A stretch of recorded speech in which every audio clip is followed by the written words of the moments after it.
सब्जी खरीदेंगे हिंदुओं से, बाल कटवाएंगे हिंदुओं से, हिंदू की ऑटो रिक्शा में बैठेंगे, कार स्कूटर फ्रिज टीवी हिंदुओं से रिपेयर करवाएंगे, रोजगार देना है तो हिंदुओं से देंगे। बोलो यस करेंगे तो कालिया तेरा क्या होगा। नमस्कार दोस्तों, जय भीम, सत श्री अकाल, आदाब, जय संविधान, जय विज्ञान। मैं उमेश करुणा और आप देख रहे हैं BH news network. Praveen Togadia Hindu धर्म के सबसे बड़े ठेकेदार कहे जाने वाले वह अंतर्राष्ट्रीय अध्यक्ष भारतीय विश्व परिषद के, उन्होंने अभी हाल फिलहाल में 2 बयान दिए और दोनों ही बयान भड़काऊ है और यहां पर सांप्रदायिक तांडव फैलाने की पूरी साजिश देखी जा रही है।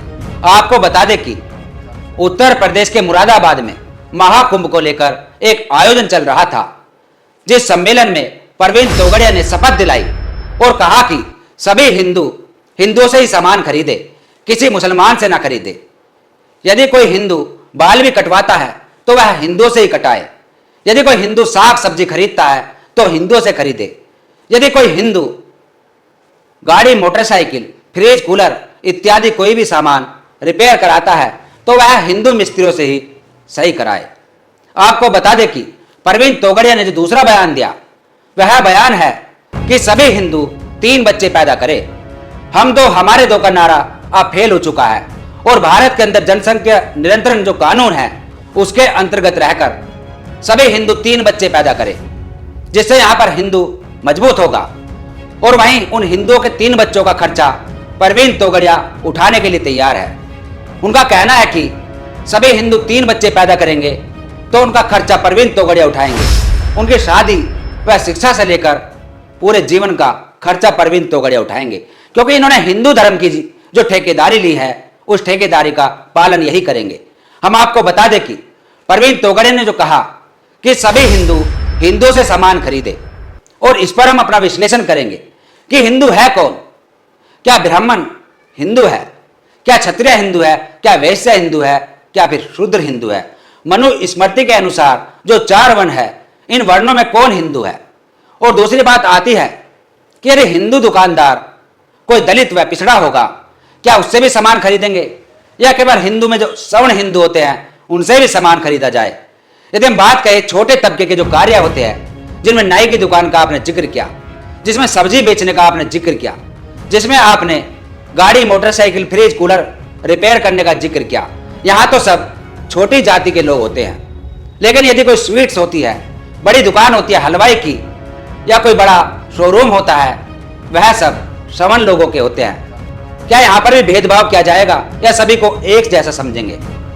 हम आपको बता दें कि पिछले दिनों उत्तर प्रदेश के मुख्यमंत्री योगी आदित्यनाथ जी ने कांवड़ यात्रा के दौरान जो रोड पर दुकान होती है उन पर एक पर्चा चस्पाने की बात कही थी, जिस पर्चे पर दुकानदार का नाम होगा और उसका धर्म उससे पता चल जाएगा, जिससे कि वहां पर आने वाले श्रद्धालु भक्त उनकी आस्था भंग ना हो सके और वह किसी मुस्लिम से सामान ना खरीद सके, खासतौर पर खाने पीने की सामग्री।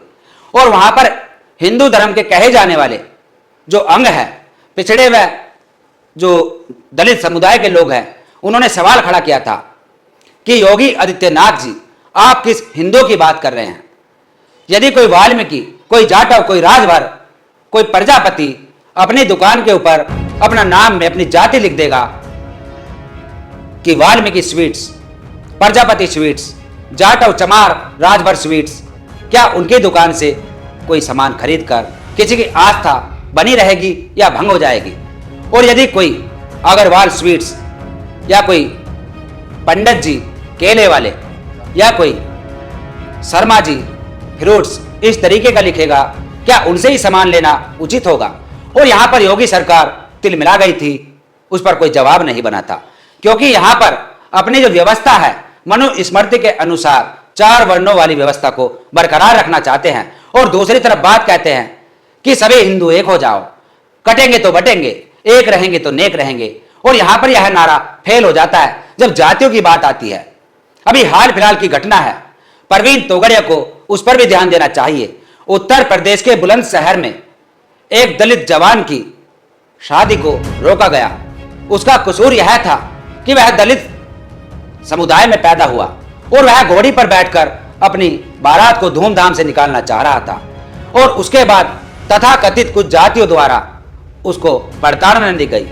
उसको घोड़ी से उतार दिया गया और बारात के ऊपर पत्थरबाजी की गई, और यहां तक कि घोड़ी वाले को व बग्गी वाले को भी पीटा गया।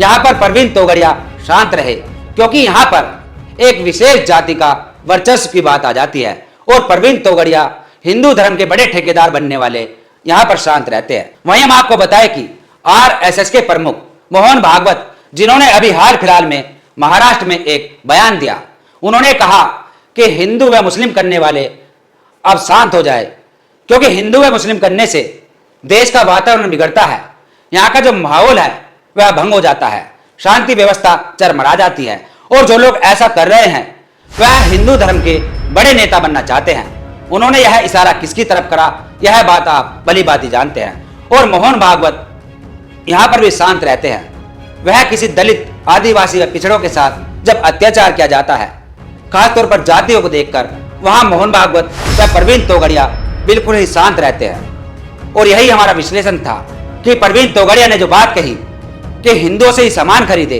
और सभी हिंदू 3 बच्चे पैदा करें, क्या यहाँ पर परवीन तोगड़िया किसी विशेष जाति के नाम से दुकान खुलवाने के पक्षधर होंगे? क्या किसी विशेष जाति का होटल या फ्रूट्स की दुकान यदि कोई खोलेगा और दुकान के ऊपर अपना नाम लिख देगा, क्या यहाँ पर पक्षधर होंगे?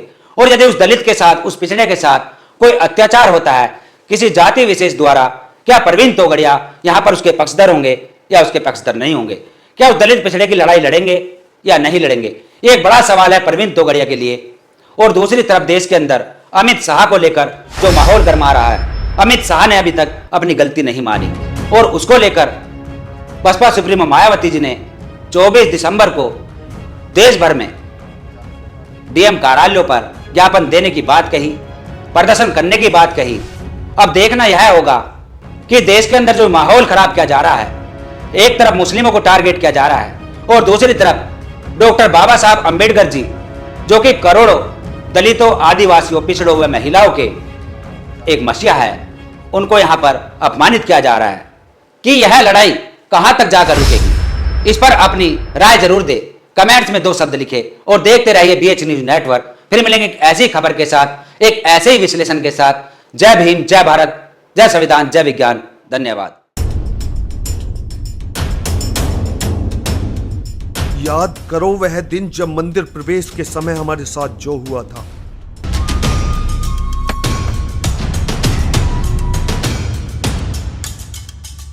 हमें अछूत कहकर अपमानित किया, लेकिन हमने भी साबित कर दिया कि हम इस देश के शासक हैं। हमारे पूर्वजों को छल से, कपट से पराजित करके हमारी सारी संपत्ति, हमारी सारी विरासत लूटी। यह लड़ाई गद्दी पाने की नहीं,